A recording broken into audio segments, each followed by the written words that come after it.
Hello, I am Brent 2. I am in 8th grade and I go to Charles Wright Academy in Tacoma, Washington. Hate crimes against Asian Americans sweep the country. But why? Since our independence, America has suffered from the notorious problem of racism. This discrimination against certain races has led to some of the most vital and iconic moments in American history, such as the Civil War or the March on Washington. Furthermore, the racism has prompted protests and other occurrences where people take action, including the recent Black Lives Matter and Stop Asian Hate movements. But why is racism still a problem? Why do we still need these protests and rallies? Some might say that the coronavirus is the one at fault, but anti-Asian sentiments started much earlier. Our story starts with the California Gold Rush, where more than 25,000 young Chinese men and women immigrated to the West Coast to start a new life. Because of the general anarchy of gold digging and the racist nature of many people back then in that area, the Chinese population were stereotyped, robbed, and even assaulted.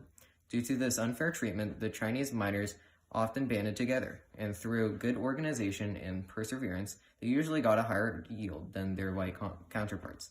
The white miners noticed this, and the hatred towards the Chinese grew.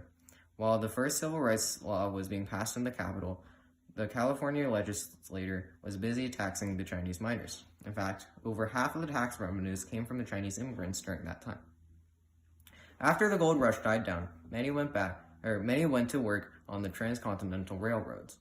The Chinese made up around 90% of the workforce in the West, and yet were paid less and treated worse than their Caucasian counterparts.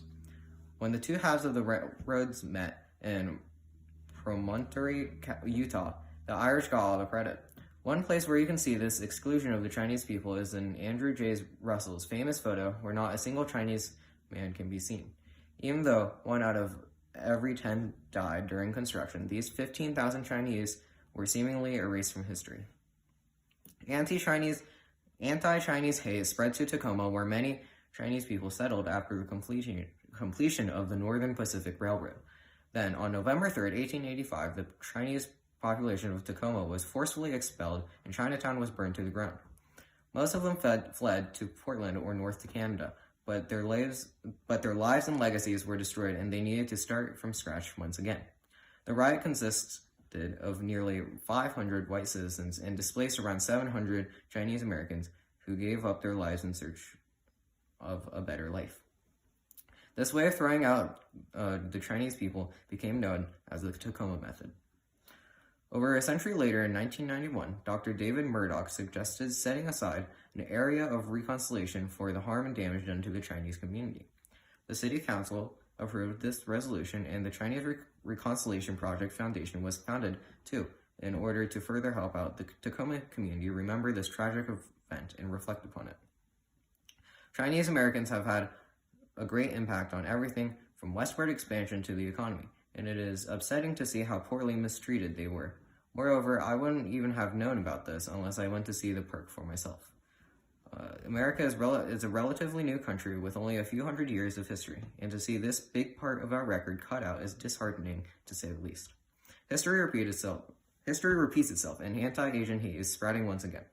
But I and many others believe that if future generations are educated on this matter, America's seeming inevitable problem with oppression and discrimination can be finally overcome.